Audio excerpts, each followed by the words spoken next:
ఆదిలాబాద్ జిల్లా మరియు ఆసిఫాబాద్ జిల్లాలోని పలు కార్యక్రమాలు చేసిన అనంతపురం గౌరవ తెలంగాణ జాగృతి అధ్యక్షురాలు ఎమ్మెల్సీ కల్వకుంట్ల కవితక్క ఎమ్మెల్యే కోవలక్ష్మి నివాసంలో నిర్వహించిన మీడియా సమావేశంలో బోధ్ ఎమ్మెల్యే అనిల్ జాదవ్ గారితో కలిసి పాల్గొన్న ఆదిలాబాద్ మాజీ జెడ్పీ చైర్మన్ జనార్దన్ రెడ్డి రాథోడ్. పత్రికా మిత్రులు పొద్దున్న నుండి చాలా ఓపికగా ఇన్ని మండలాలు మేము తిరుగుతుంటే మాతో పాటు మీరు కూడా తిరిగి మరి మా అన్ని కార్యక్రమాలను ప్రజలకు చూపించేటటువంటి ప్రయత్నం చేసినందుకు ముందుగా మీకు మనస్ఫూర్తిగా ధన్యవాదాలు.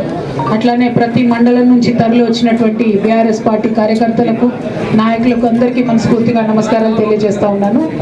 ఈ ఆదిలాబాద్ పాత ఆదిలాబాద్ ఇప్పుడు ఆసిఫాబాద్ జిల్లాకు ఎంటర్ అవుతూనే గౌరవనీయులు సోదరులు మరి బోత్ నియోజకవర్గ శాసనసభ్యులు అనిల్ జాదవ్ గారి దగ్గరికి ముందుగా వెళ్ళి వారితో సహా ఇప్పుడు ఆసిఫాబాద్కి రావడం జరిగింది. మరి పొద్దున్న నుండి ఆసిఫాబాద్లో ప్రతి ఒక్క మండలం తిరుగుతూ ఉన్నాం.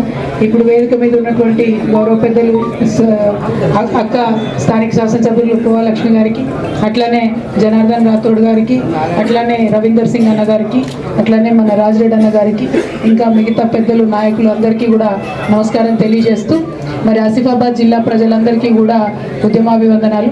ఎందుకు ఈ మాట చెప్తా ఉన్నామంటే ఇక్కడ ఎక్కడ కలిసినా కూడా అందరూ కూడా ఉద్యమం నుంచి ఉన్నటువంటి వారే, అందరూ కూడా ఉద్యమ సోనితో ఎక్కడికి వెళ్ళినా మరి సార్ని అడిగినట్టు చెప్పండి అని చెప్తా ఉన్నారు. ఆసిఫాబాద్ నుండి కేసీఆర్ గారికి ప్రత్యేకంగా శుభాకాంక్షలు కూడా తెలియజేస్తా ఉన్నాను. అదేవిధంగా మరి ఆసిఫాబాద్ అనేటటువంటిది ఇదివరకు జిల్లాగా ఉండే, కానీ దాన్ని కాంగ్రెస్ ప్రభుత్వాలు వచ్చిన తర్వాత ఉమ్మడి రాష్ట్రంలో ఆసిఫాబాద్ నుండి తరలించి ఆదిలాబాద్కి తీసుకొని పోయింది. తెలంగాణ ఉద్యమ సందర్భంలో కూడా కేసీఆర్ గారు అనేక మార్లు చెప్పింది, మేము రాష్ట్రం ఏర్పడిన తర్వాత చిన్న జిల్లాలు చేసుకుంటాం, చిన్న జిల్లాలు చేసుకుంటే ప్రజలకు సేవలు అందించేటటువంటి ఆస్కారం ఎక్కువ ఉంటుంది, ఇంత పెద్ద జిల్లా అటవీ జిల్లా ఆదిలాబాద్ జిల్లా కాబట్టి చిన్న జిల్లాలు చేసుకుంటామని కేసీఆర్ గారు చాలా సందర్భాల్లో చెప్పారు. చెప్పినట్టుగానే తెలంగాణ రాష్ట్రం ఏర్పడిన తర్వాత ఆసిఫాబాద్ జిల్లా కేంద్రమైంది. ఇవాళ జిల్లా కేంద్రం కావడంతో పాటు అన్ని రకాల అభివృద్ధి పనులు, కలెక్టరేట్ కావచ్చు, ఎస్పీ ఆఫీస్ కావచ్చు, ప్రజలకు అందుబాటులో ప్రభుత్వం సేవలు రావడం, అదేవిధంగా మెడికల్ కాలేజ్ రావడం, అదేవిధంగా అంతకుముందు ఇక్కడ కొన్ని మండలాలు బెజ్జూరు నుంచి కానీ ఇక్కడ నుంచి ఆదిలాబాద్ పోవాలంటే దాదాపు 2 గంటలు పట్టేటటువంటి పరిస్థితి ఉండే. ఇవాళ 3 రోజులు అక్కడ పోయి ప్రజలు అక్కడే ఉండి కలెక్టర్తో పని ఉంటే చేసుకొని ఇంటికి వచ్చేటటువంటి పరిస్థితి ఉండే. ఇవాళ ఆ పరిస్థితులన్నీ కూడా తొలగిపోయే విధంగా ప్రజలకు అందుబాటులో పాలన తీసుకురావడం, ఒక దూరదృష్టితోని తెలంగాణ ప్రజలు బాగుండాలనేటటువంటి ఉద్దేశంతో కేసీఆర్ గారు ఆసిఫాబాద్ జిల్లాను ఏర్పాటు చేయడం జరిగింది.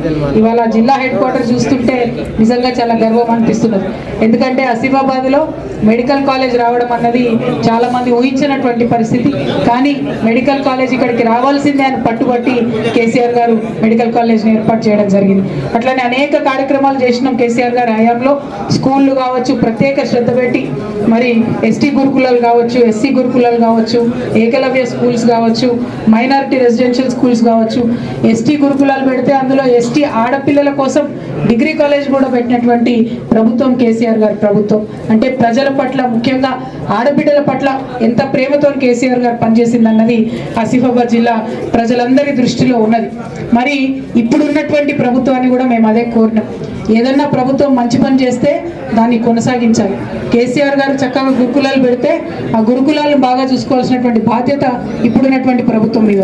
కేసీఆర్ గారి హయాంలో ఆడబిడ్డలకు రక్షణ ఉంటే దాన్ని కొనసాగించాల్సినటువంటి అవసరం ఇప్పుడున్నటువంటి ప్రభుత్వానికి ఉన్నది. కానీ ఇవాళ ఇక్కడ నేను విజిట్ చేసినప్పుడు 2 హృదయ విదారకమైనటువంటి సంఘటనలు చూడడం జరిగింది.